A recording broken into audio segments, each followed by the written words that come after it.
আমার আনুগত্য করার জন্য যে সবরটা তোমাদের দরকার সেটা হচ্ছে সবর আন তাআতিল্লাহ।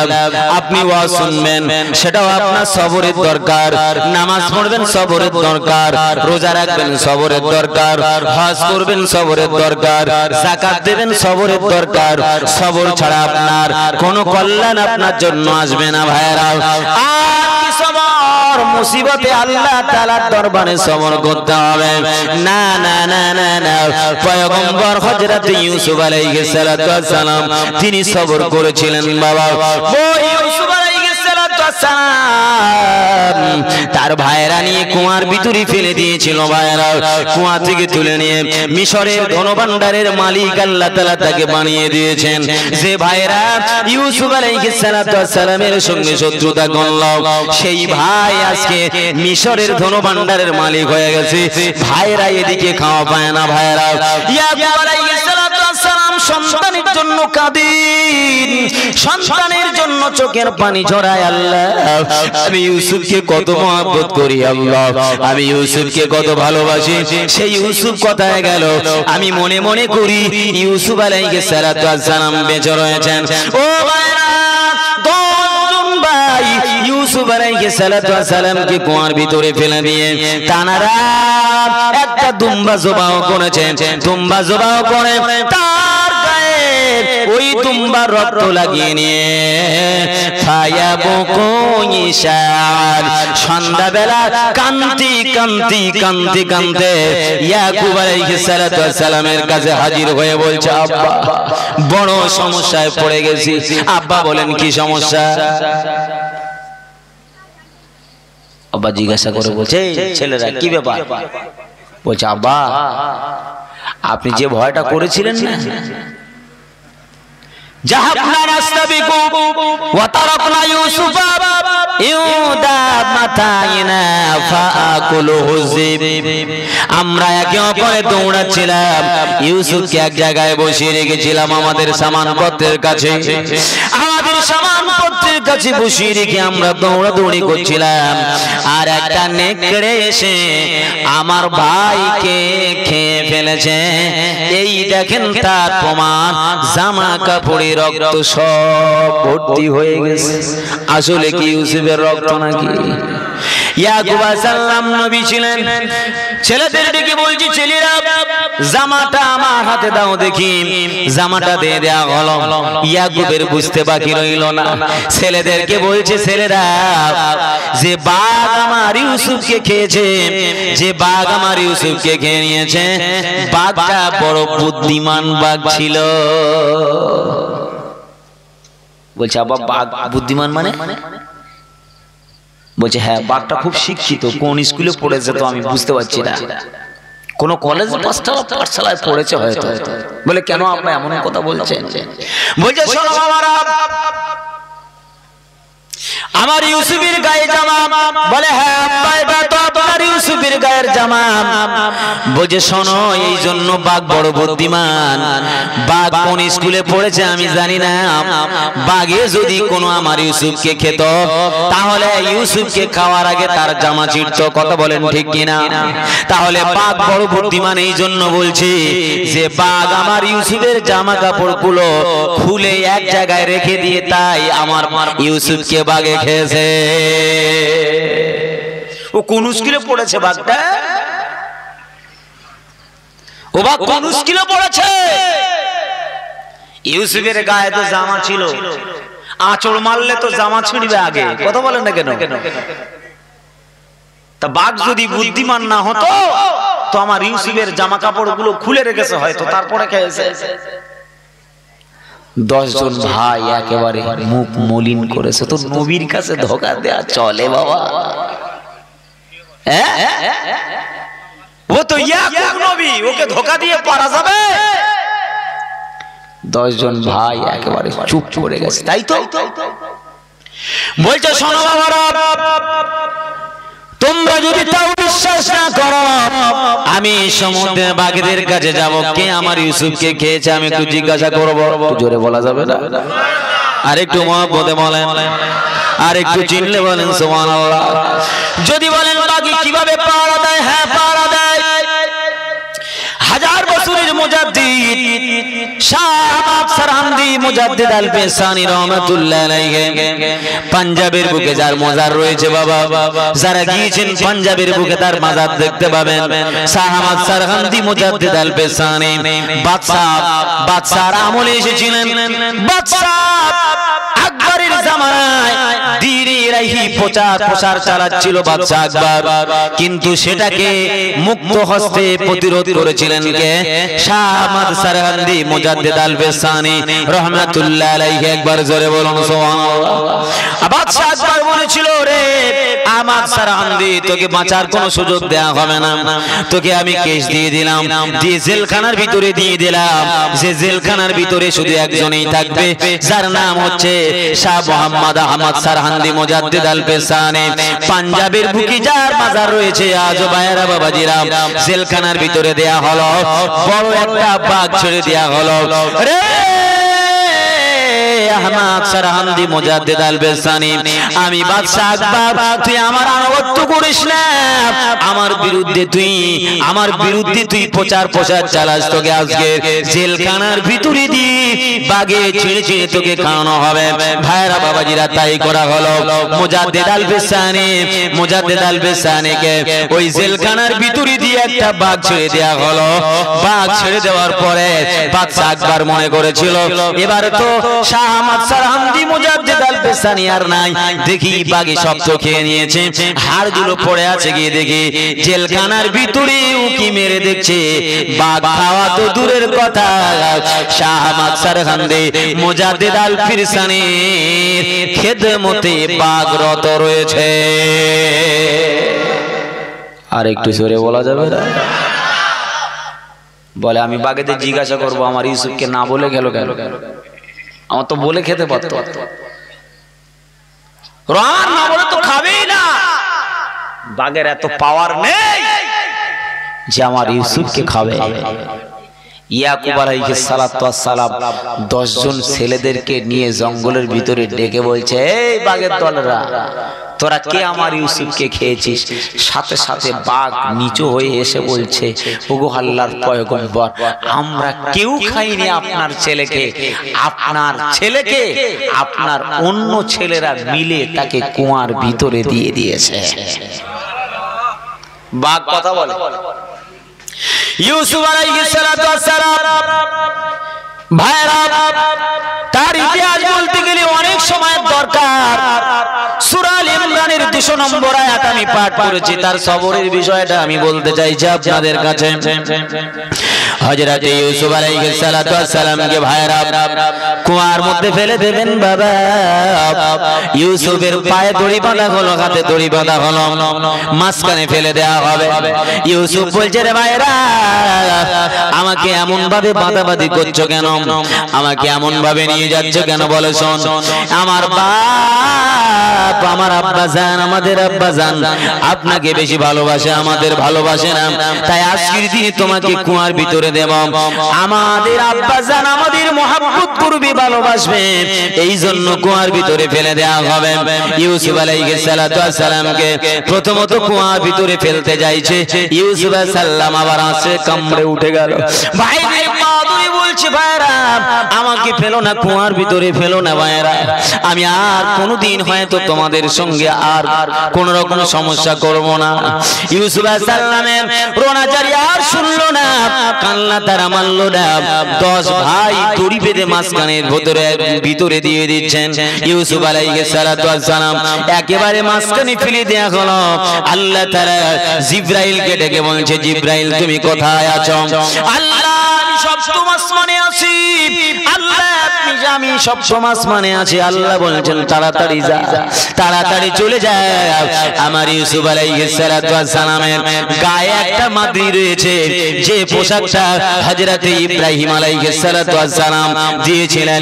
কারণ ইব্রাহিম আলাইহিস সালাতু ওয়াস সালামকে যখন নমরুদ প্রজ্বলিত আগুনের ভিতরে ফেলে দেওয়া হয়েছিল, আল্লাহ তাআলা জিবরাইলকে বলেছিলেন, জিবরাইল জান্নাতে একটা পোশাক নিয়ে যাও, জান্নাতি পোশাকটা নিয়ে হযরত ইব্রাহিম আলাইহিস সালাতু ওয়াস সালামের গায়ে পরিধান করিয়ে দাও। সাথে সাথে জিবরাইল আলাইহিস সালাতু ওয়াস সালাম জান্নাত থেকে পোশাক এনে হযরত ইব্রাহিম আলাইহিস সালাতু ওয়াস সালামের গায়ে পরিধান করিয়ে দিলেন। আগুন গায়ে লাগা তো দূরের কথা, আল্লাহ আগুনকে বলে দিলেন কুলনা ইয়া নারু কুনি বারদাও ওয়া সালামান আলা ইব্রাহিম।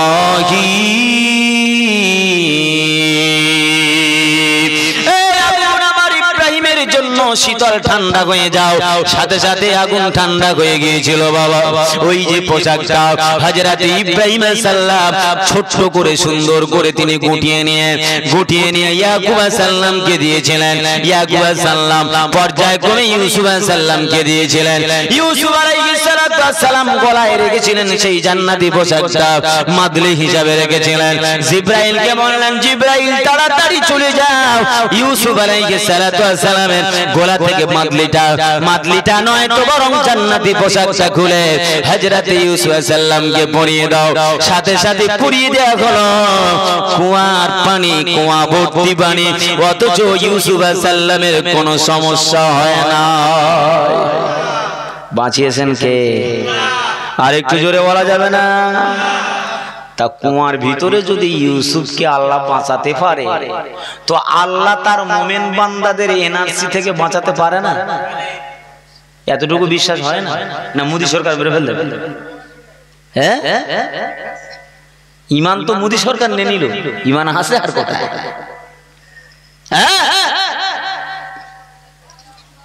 জমিন আল্লাহর, আসমান আল্লাহর, সবই তো আল্লাহ। আমরা আল্লাহর ইবাদত করি, কথা বলেন না কেন? ঠিক কি না? যত জায়গায় এনআরসি হয়েছে মুসলমানরা অত খাতরায় পড়েনি, কথা বলেন না কেন? ঠিক কি না?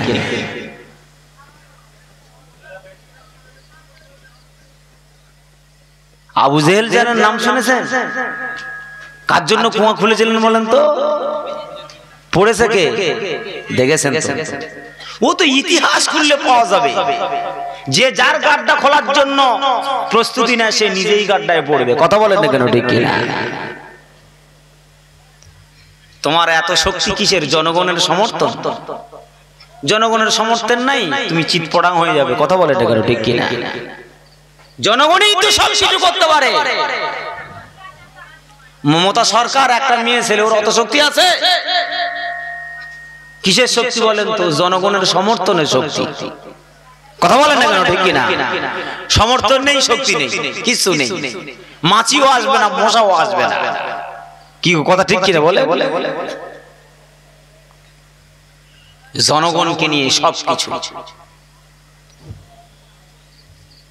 আল্লাহ ইউসুফকে বাঁচালেন না মেরে দিলেন? ভাইরা মনে করছে ইউসুফ আর নেই, ও কুয়ার ভিতরে পড়ে ব্যাং মরা হয়ে পড়ে আছে, থাক আমরা বাড়ি যাই। ইয়াকুব আলাইহিস সালাম জানতেন যে না, আল্লাহ আমার ইউসুফকে কোনোদিন তিনি দুনিয়া থেকে সরিয়ে দেননি। আমি 100% সিউরিটি হিসেবে বলছি যে আল্লাহ আমার ইউসুফকে বাঁচিয়ে রেখেছেন। জোরে বলো। কারণ আল্লাহ তাআলা যাকে বাঁচাবেন কেউ তাকে মারতে পারে, কথা বলে? আল্লাহ তাআলা যাকে মারবেন, তো ওই যে ফেরাউনকে মেরেছে জানেন তো? নীল নদে একেবারে যেতে যেতে পানি টানি খেয়ে একেবারে মোটা হয়ে ভেসে উঠেছে। আল্লাহ বলছে ও পচবেও না, গলবেও না। আমি আল্লাহ বলছি তামাম পৃথিবীতে যারা হিরোগিরি করবে, আমি যেমন ওই যে ফেরাউন এত বড় হিরোগিরি করেছিল, আমি আল্লাহ তাকে জিরো করে মিশরের জাদুঘরে মমি করে রেখেছি। পৃথিবীতে যারা হিরোগিরি করবে, অন্তত ফেরাউনের লাশটা দেখে গিয়ে তারপরে যেন হিরোগিরি করে, কথা বলেন ঠিক কি না? আল্লাহর শক্তির কাছে কোন শক্তি চলবে? কোন শক্তি চলবে না। আল্লাহ বাঁচানোর মালিক, আমরা বিশ্বাস করি। আল্লাহ সবকিছু করার মালিক। ঈমান শক্ত রাখতে হবে, ঈমানের বলে বলিয়ান থাকতে হবে। আমরা ঈমান পড়নে ওয়ালা মুসলমান, ঈমান আনলে ওয়ালা মুসলমান। ভাইরা বাবাজিরা, ইউসুফ আলাইহিস সালাম কি আল্লাহ কুয়ার ভিতরে ভালো রাখলেন। এমন সময়তে দেখা গেল একটা কাফেলা যাচ্ছে, কুয়ার পানিটা কিন্তু তিক্ত ছিল। ইউসুফ পড়ার সাথে সাথে কুয়ার পানিটা চিনির চেয়ে বেশি মিষ্টি হয়ে গেল। আর একটু মহব্বতে বলেন না, আর একটু আস্তে বলেন সুবহানাল্লাহ। ইউসুফ আলাইহিস সালাম কুয়ার ভিতরে পড়ার কারণে যদি লবণ পানি মিষ্টি হয়ে যায় তাহলে এটা আমার আল্লাহর করুণা ছাড়া তো আর কিছুই নয়। ইউসুফ আলাইহিস সালাম কুয়ার ভিতরে থাকেন, একদল কাফেলা উট নিয়ে যাচ্ছে।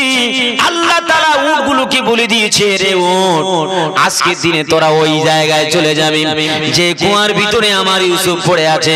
ওই কুয়ার কাছে গিয়ে বসবি, যতক্ষণ না কুয়ার পানি পান করবি ততক্ষণ উঠবি না। একটু জোরে বলা যাবে না? আর একটু জোরে বলেন। এবারে বলেন, উট কথা শুনবে না স্লোগান দেবে, মানছি না, মানবো না, কথা বলে ভাইরা। দুঃখের কারণ এই জায়গায় আল্লাহ তাআলার কথা মাছও শোনে, উটও শোনে, আল্লাহ তাআলার সৃষ্টি জীব শোনে, কিন্তু দুঃখের কারণ আল্লাহর শ্রেষ্ঠ জীব মানুষ অনেক সময় শুনতে চায় না। ঠিক বললাম না ভুল বললাম? আল্লাহ তাআলা উটদেরকে ইশারা করলেন, উটগুলো কাফেররা তাড়িয়ে তাড়িয়ে নিয়ে আসছি। উট যেন চলতে পারে না, হাঁটতে পারে না, এসে কুয়ার চতুর্দিকে বসে পড়লাম। সকলেই বলছে, কাফেলার মালিক বলছে না, এই কুয়াটা তো মিষ্টি পানি নয় বরং তিতো পানি, এই পানি পান করলে আমাদের বাঁচা যাবে না, আমরা সকলেই মারা যাব। ভাইরা বাবাজিরা, আল্লাহ তাআলার ইশারা, উট কিন্তু উঠতে চায় না।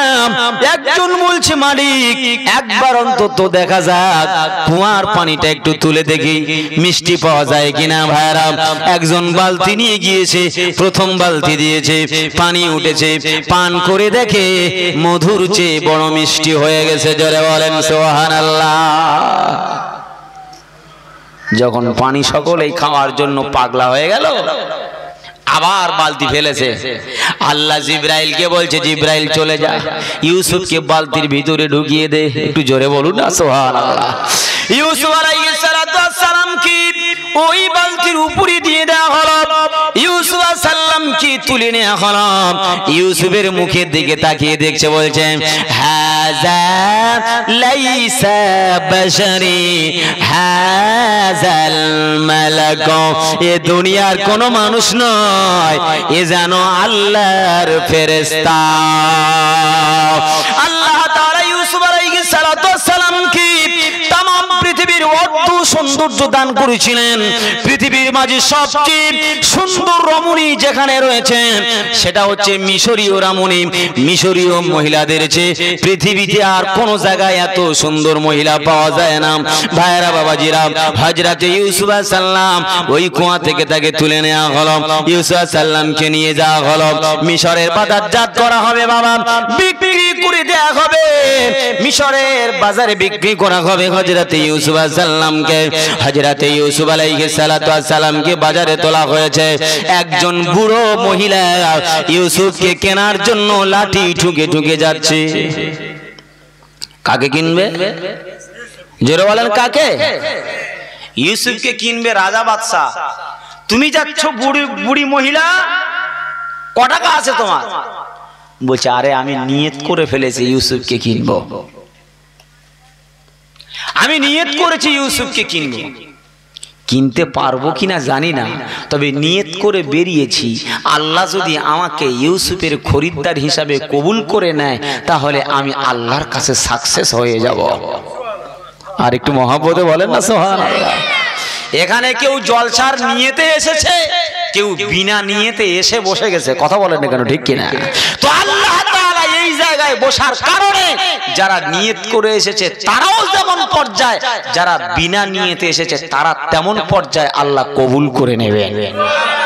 আর একটু জোরে হবে না? ইউসুফ আলাইহিস সালামকে কিনতে যাচ্ছি, আমি খরিদ্দার হতে চাইছি। মিশরের বাদশা আজিজ কিনে নিল।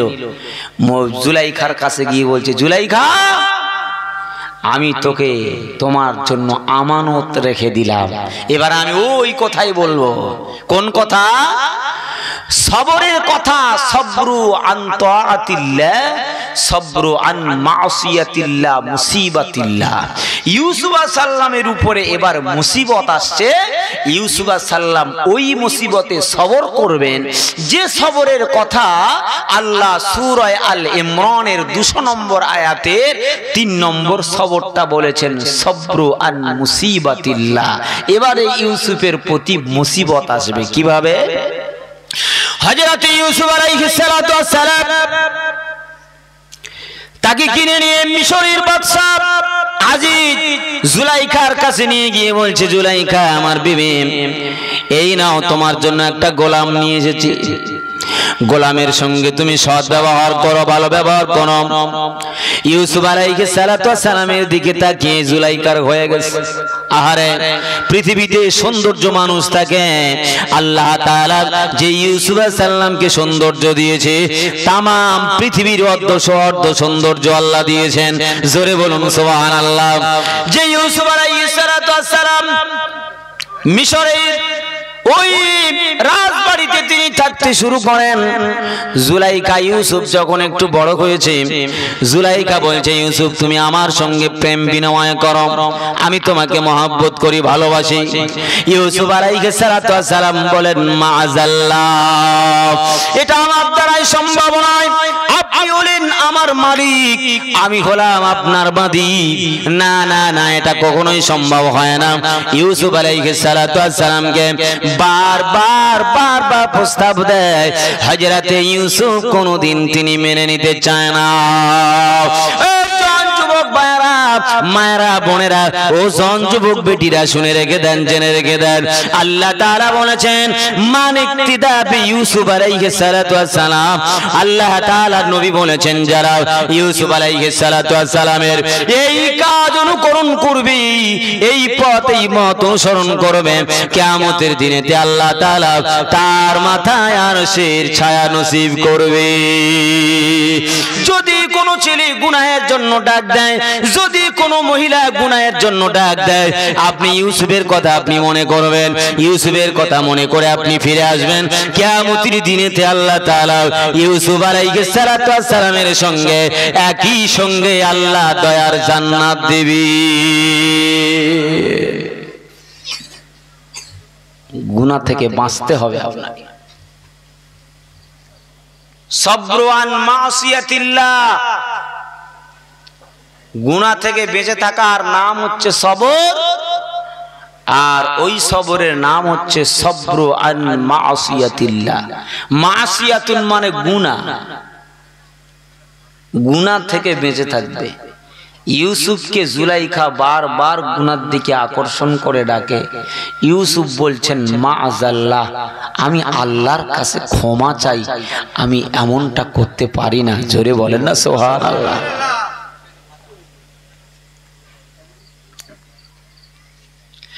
ভাইরা বাবাজিরা, ইউসুফ আলাইহিস সালাতু ওয়াস সালাম বড় হচ্ছেন, বড় হচ্ছেন। ইউসুফ আলাইহিস সালাতু ওয়াস সালাম জুলাইখা ফন্দি আঁটল। এইভাবে তো জুলাইখা কাজ শুরু করে দিল। কি কাজ? ঘর বানালেন। যে ঘরের একটা দরজা নাই, দুটো দরজা নাই, 7খানা দরজা বানালেন। প্রথমটা খুলবেন, দ্বিতীয়টা খুলবেন, তৃতীয়টা খুলবেন, চতুর্থটা খুলবেন, পঞ্চম খুলবেন, ষষ্ঠ খুলবেন, সপ্তম আপনার জন্য থাকবে। এমন একটা ঘর বানানো হলো। সেই ঘরের ভিতরে হযরত ইউসুফ আলাইহিস সালাতু ওয়াস সালামকে নিয়ে যাওয়া হলো। ও ভাইরা, সবর কাকে বলে দেখেন। গুনার দিকে আপনি কখনো যাবেন না, গুনাহ থেকে দূরে চলে আসবেন। আল্লাহ আপনার সবরকারী বান্দাদের ভিতরে ঢুকিয়ে নেবেন। গুনাহ থেকে বেঁচে থাকবেন। হযরতে ইউসুফ আলাইহিস সালাতু ওয়াস সালামকে ডেকে ডেকে সাতটা দরজা বিশিষ্ট ঘরের ভিতরে নিয়ে গিয়ে বলছে, ইউসুফ রে, আজকের আমার মনের তামান্না তোর সঙ্গে পূরণ করব। ইউসুফ আলাইহিস সালাম বলছেন কিভাবে? বলছে এইভাবে, সাতটা ঘর আমি বানিয়েছি, সব বড় বড় তালা ঝুলিয়ে দিয়েছি। তুমি একটা ভাঙতে পারবে, দুটো ভাঙতে পারবে, তিনটে ভাঙতে পারবে, চারটে পারবে না, চারটেও যদি পারো পাঁচটা পারবে না। এমন ভাবে আমি তোমার একটা ঘরের ভিতরে নিয়ে এসেছি। ইউসুফ আলাইহিস সালাতু ওয়াস সালাম বলছে, জুলাইখা, আমি তোমার কাছে চাবি চাইবো না, তালা খোলার জন্য আমি তোমার কাছে চাবি চাইবো না, আমি আমার আল্লাহর কাছে রহমত চাইব। আমার আল্লাহ যদি খুলে দেয় তাহলে সব দরজা তিনি খুলে দিতে পারেন। আল্লাহর পয়গম্বর হযরত ইউসুফ আলাইহিস সালাতু ওয়াস সালামের কথা বলার পরে জুলাইখা অত্যন্ত রেগে গেলেন। পিছন দিক থেকে ইউসুফকে ধরার জন্য দৌড় দিয়েছে। ইউসুফ আলাইহিস সালাম বন্ধ ঘরের দরওয়াজার দিকে, আল্লাহর করুণার দিকে তাকিয়ে তিনি দৌড় দিলেন। সাথে সাথে দেখা গেল আল্লাহর কুদরতে প্রথম দরজা খুলে গেল। বন্ধ দরজা খুলে গেল। প্রথমটা তো খুললো, দ্বিতীয়টা খুললো, তৃতীয়টা খুললো। জুলাইখা ধরতে পারে না, পিছন দিক থেকে জামাটা টেনে ধরেছে, জামা ছিঁড়ে চলে গেছে ইউসুফ সাল্লাম। দরজা খুলে যায়, দরজার কাছে দাঁড়াতেও হচ্ছে না, আল্লাহ তাআলা তার কুদরতি ক্ষমতায় দরজা খুলে দিচ্ছেন। বলুন সুবহানাল্লাহ। সপ্তম দরজা খোলার পরে মিশরের বাদশা আজিজ দাঁড়িয়ে আছেন। জুলাইখা সাথে সাথে বলছে, আপনি কি গোলাম কিনে এনেছেন এত টাকা দিয়ে? বলে কেন? বলে আমার সঙ্গে নির্জন ঘরে গিয়েছিল আমার সঙ্গে কুকর্ম করার জন্য, এখনই একে জেলখানার ভিতরে দেন। মিশরের বাদশা আজিজ একেবারে থমকে দাঁড়িয়ে গেলেন। তাই নাকি? বলে হ্যাঁ। ইউসুফ, কথাটা কি সত্য? ইউসুফ সাল্লাম বলছেন, বাদশা, আমি হাজার বললেও হয়তো আপনি আমার কথা সত্য বলবেন না। আমি আমার জন্য একটা সাক্ষী পেশ করতে চাই, আমার সাক্ষী দিলে হয়তো আপনি বিশ্বাস করতে পারেন। ইউসুফ আলাইহিস সালাতু ওয়াস সালাম বলছেন, না রে, আমার জন্য আমি যদি বলি তাহলে হয়তো মিশরের বাদশা আজিজ বিশ্বাস করবে না, সাক্ষী ছাড়া তো বিচার হয় না। মিশরের বাদশা আজিজ বলছে, ইউসুফ, তোমার কি কোনো সাক্ষী আছে? যেই বলেছে হ্যাঁ আমার সাক্ষী আছে, তখন ওই জুলাইখার মন আরো শুকিয়ে গেছে, কারণ তিনি ইতিহাস জানেন, পূর্বের ইতিহাস। কেন? দরজা খুলতে হয়নি, একা একই খুলে যাচ্ছিল। একটু জোরে বলা যাবে না সুবহানাল্লাহ? আল্লাহ তাআলার কি মেহেরবানি বাবা। ওই রাত্রি জুলাইখার একটা চাচতো বোন বেড়াতে এসেছিল, কোলে ছিল 6 মাসের সন্তান। সন্তান এত কান্না কাঁদে, থামানো যায় না। ইউসুফ বলছেন, মিশরের বাদশা, আমি বড় কাউকে সাক্ষ্য আমি গ্রহণ করব না। বড় যদি কেউ সাক্ষী দেয় তাহলে আপনি মনে করবেন তাকে ঘুষ দেওয়া হয়েছে। এখন বেশিরভাগ সাক্ষ্য দেয় যারা ঘুষকে সাক্ষী দেয়। কথা বলেন ঠিক কিনা? বেশিরভাগ ঘুষখোর দুনিয়াতে জুটে গেছে। ঘুষ দিয়ে দিলে 9কে 6 বানাবে আর 6কে 9 বানাবে, ওদের কাছে কোনো অসুবিধা লাগে না। কথা ঠিক কিনা? পৃথিবীতে ঘুষখোর বেড়ে গেছে বাবা, এই জন্য বিচার বিশ্লেষণ আর ভালো পাওয়া যায় না। ইউসুফ আলাইহিস সালাতু ওয়াস সালাম বলছেন, আমি বুদ্ধিমান বড় কাউকে সাক্ষ্য প্রদান করার জন্য নেব না। 6 মাসের সন্তান আমার সাক্ষ্য দেওয়ার জন্য আমি প্রস্তুত করলাম। একটু জোরে বলুন সুবহানাল্লাহ। ও ভাইরা, এখানে এসে আরো 3টি কথা আমি আপনাদের বলে যাই। মায়ের কোলে দুধ খেতে খেতে 4টি সন্তান কথা বলেছিল ভাইরা। 6 মাসের সন্তান তো এমনি দুগ্ধ খায়। কথা বলেন ঠিক কিনা? 6 মাসের সন্তান, 4টি শিশু সন্তান কথা বলেছিল দুনিয়ার মাঝে, যারা মায়ের দুধ পান করতে করতে মহান আল্লাহ তাআলার পবিত্রতার সাক্ষ্য দিয়েছিলেন। জোরে বলুন সুবহানাল্লাহ।